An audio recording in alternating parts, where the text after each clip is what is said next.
নমস্কার বন্ধুরা, আমার চ্যানেল লেবুই দীপিকাতে সবাইকে স্বাগত। আজ আমি তোমাদের সঙ্গে বানিয়ে দেখাবো পটলের ধোকা রেসিপি। আর এটা খেতে কিন্তু অসম্ভব টেস্টি হয়, আর কেউ বুঝতেই পারবে না এটা পটল দিয়ে তৈরি হয়েছে, আর সকলের সবজি খাওয়াও হয়ে যাবে।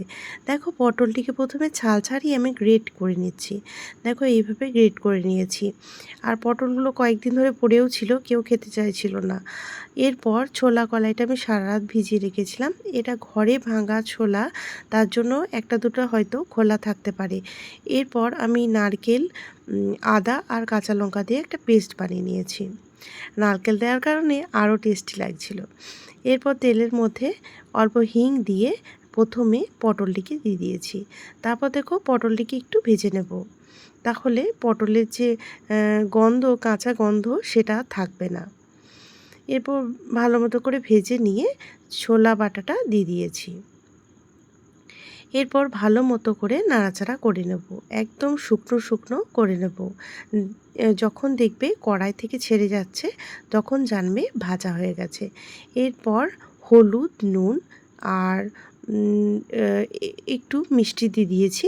তারপর ভালো মতো করে নাড়াচাড়া করে নিচ্ছি। এরপর দেখো, নাড়াচাড়া করতে করতে একেবারে ছাড়া ছাড়া হয়ে যাচ্ছে। তার মানে আমার ধোকার পুর একেবারে রেডি হয়ে গেছে। এরপর থালার মধ্যে একটু ঘি দিয়ে দিচ্ছি। এখানে তোমাদের একটা কথা বলে রাখি, সর্ষের তেল একদম দেবে না, ঘি দেবে। তাহলে ধোকার তার ওপরে ধোকাটা সেট করবে, তাহলে ধোকার মধ্যে একটা ঘিয়ের সুগন্ধ ওঠে এবং খেতে খুবই ভালো লাগে। দেখো, এইভাবে আমি সেট করে নিচ্ছি ধোকাটাকে। তারপর পিস পিস করে কেটে নেব। এরপর একটু ঠান্ডা হয়ে গেলে আমি পিস পিস করে কেটে নিচ্ছি। আমার রেসিপি ফলো করে তোমরা অবশ্যই এইভাবে ট্রাই করে দেখো। আর নিরামিষ দিনে এইভাবে রান্না করলে মাছ মাংসের কথা একবারও মনে পড়বে না। দেখো, এইভাবে পিস পিস করে আমি কেটে নিয়েছি। আর এই ছলে দেখো, পটল খাওয়ানো হয়ে যাবে। এরপর ফ্রাই প্যানের মধ্যে তেল দিয়ে দিয়েছি। তেলটা গরম হলে আমি মিডিয়াম আঁচে ধোকাগুলিকে ভেজে নিয়েছি। এপিট ওপিট করে ভেজে নিয়েছি, একটু লাল লাল করে ভেজে নিয়েছি, তাহলে বেশ ভালো লাগে। তারপর দেখো, ভাজা হয়ে গেলে আমি একটা পাত্রে তুলে রেখে দিয়েছি। আর এদিকে একটা পেস্ট বানাবো, তার জন্য নিয়ে নিচ্ছি আদা, নারকেল কোড়া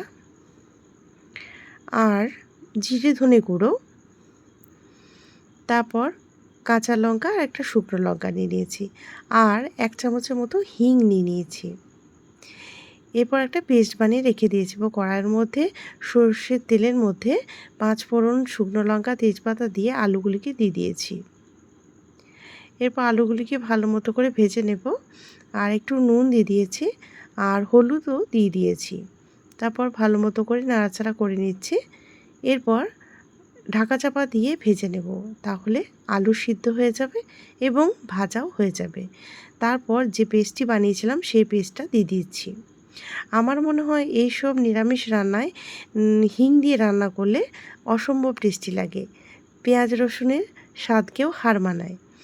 এরপর একটু টমেটো কেচাপ দিয়ে দিয়েছি, আর একটু লঙ্কা গুঁড়ো দিয়ে দিয়েছি, আর একটু মিষ্টি দিয়ে দিয়েছি।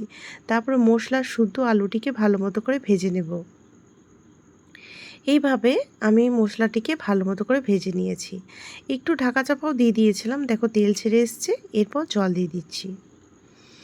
আলু তো আমার একেবারে সেদ্ধ হয়ে গেছে। তারপর ফুটে উঠলে ধোকাগুলিকে দিয়ে দিয়েছি। পটলের ধোকাগুলিকে দিয়ে তারপর ভালো মতো করে ফুটিয়ে নিচ্ছি, আর 1 চামচের মতো হিং ঘি দিয়ে দিচ্ছি। ব্যাস, রান্না একেবারে কমপ্লিট। কেমন লাগলো অবশ্যই কমেন্ট বক্সে জানিও কিন্তু।